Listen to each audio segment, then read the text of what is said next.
On this point of gender roles, obviously society has changed in the last couple of decades in terms of equality, and more women are in work at higher level positions in corporations, in the C-suite, earning much more money.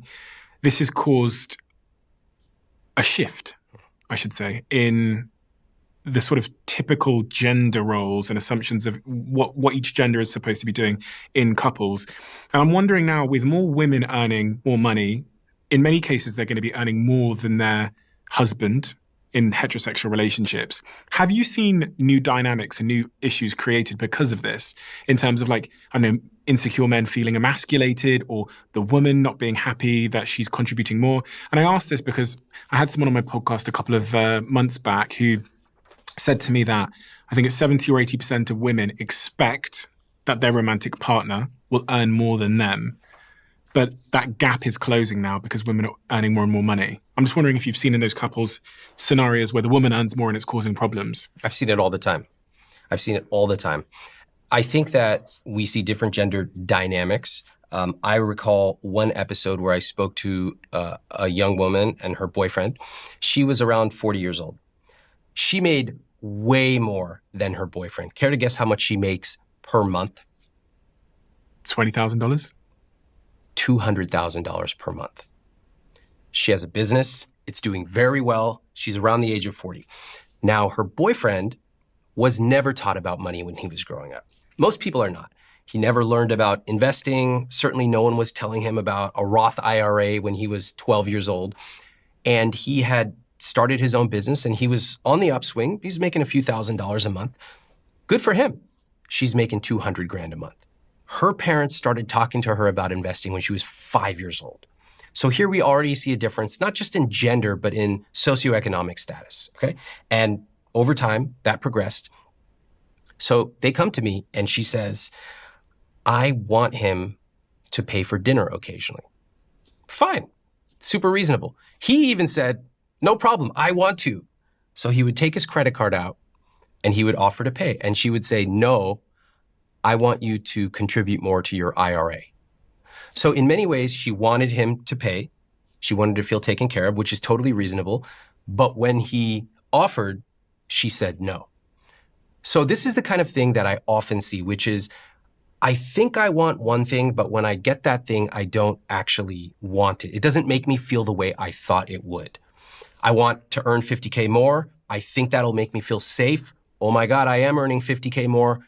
It doesn't actually change the way I feel. So I worked with this couple and I helped them understand why they both felt this way about money. And, you know, from the outside, it's like, this is so irrational. If you make more, just pay more. If I were in that situation, et cetera, et cetera. None of that stuff matters. When you are in the couple, in that relationship, you will feel a certain way. And we got to work with you individually, not what everybody else says. In the end, the conclusion that they came to was she wanted him to occasionally pay for dinner, but she also wanted him to fill up his IRA. So this is what they did. Every so often, before they went out to dinner, she would give him her credit card. And she would say, here, I want you to pay for tonight. And he said, cool. He understood it. They went out and that's what they did. Now, to us sitting here, we're like, this dance makes no sense. Why don't they just do it this way or that way? Guess what? Every single one of us has some irrational thing we do with money. Every single one of us.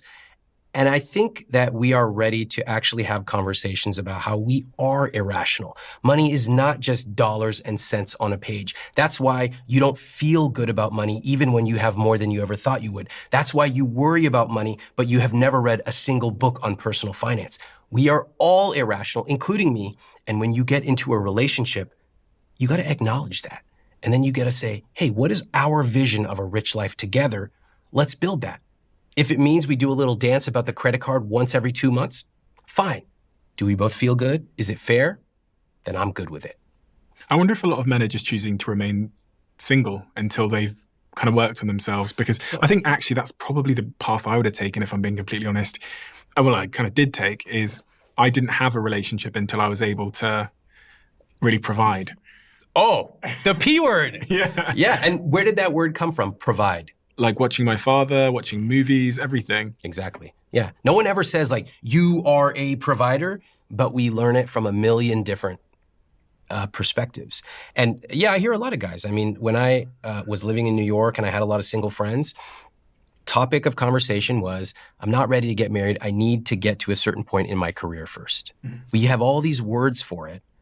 And deep down, there's a feeling that we're often expressing, you know, maybe I'm not ready, maybe I'm not enough, maybe I need to do X, Y, Z before I do the thing that I want.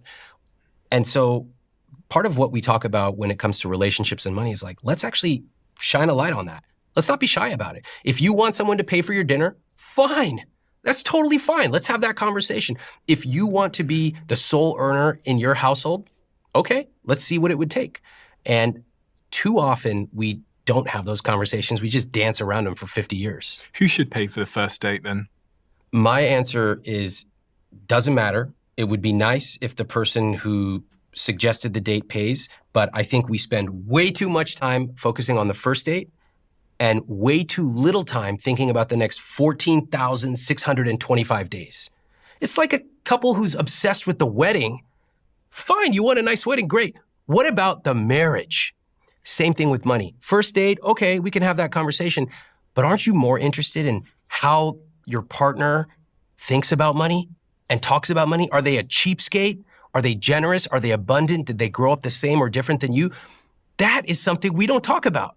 Meanwhile, we have 5 million YouTube videos on who's going to pay on the first date. We are missing the real point.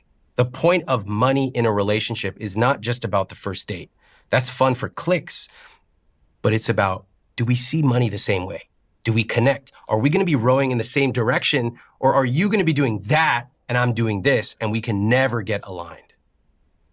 You can only make a first impression once, right? And if you are a guy, this is just how I feel anyway. If I go on a first date with a woman, and we have a wonderful date, it's a nice restaurant, and then it gets to the end of the day, and then I turn to her and say, "Shall we split the bill?" Yeah. I couldn't even say it with a straight face, frankly. I definitely couldn't ask her to pay. Yeah.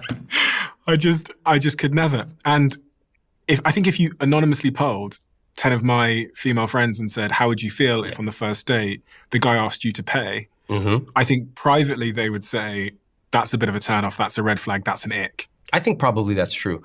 And again, goes to the power of socialization, right? Like, culture is very difficult to change. We got to admit that. We got to acknowledge that. And when I was dating, I paid for dates. So I don't have a problem with it. I like to be generous. I think that when you are in a relationship, you like to know that your partner is generous too. Now, generous comes in lots of ways. It could be paying for dates. It could be planning a trip.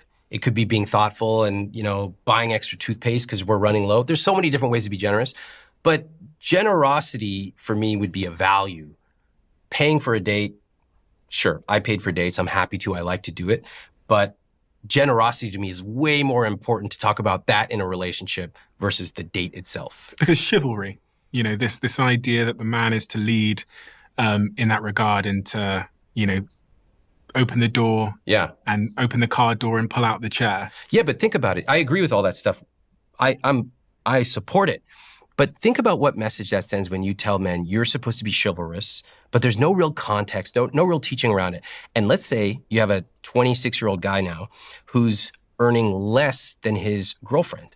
So he wants to be chivalrous, but for him, he's like, well, look at our bank accounts. And so what I want to emphasize to people is you can be chivalrous, you could be generous. Money is just a small part of that. Yeah. Let's not over-fixate on who's paying for tapas, okay? And let's actually think about the important things. When it comes to money, we are so obsessed with $3 questions. People are obsessing over, should I buy this coffee? Can I afford this appetizer? On and on and on about $3 questions. We totally neglect the $30,000 questions or the $300,000 questions. Is this person financially aligned with me? How do I even find out? Am I investing 5 to 10% of take-home pay every month? Are we doing it together? Do we talk about money regularly and proactively and positively? Those things matter, and they're actually worth hundreds of thousands of dollars. These $3 questions, including who's paying for appetizers or should I buy a latte, irrelevant. In fact, get the big answers in life right, and you can buy all the appetizers you ever want.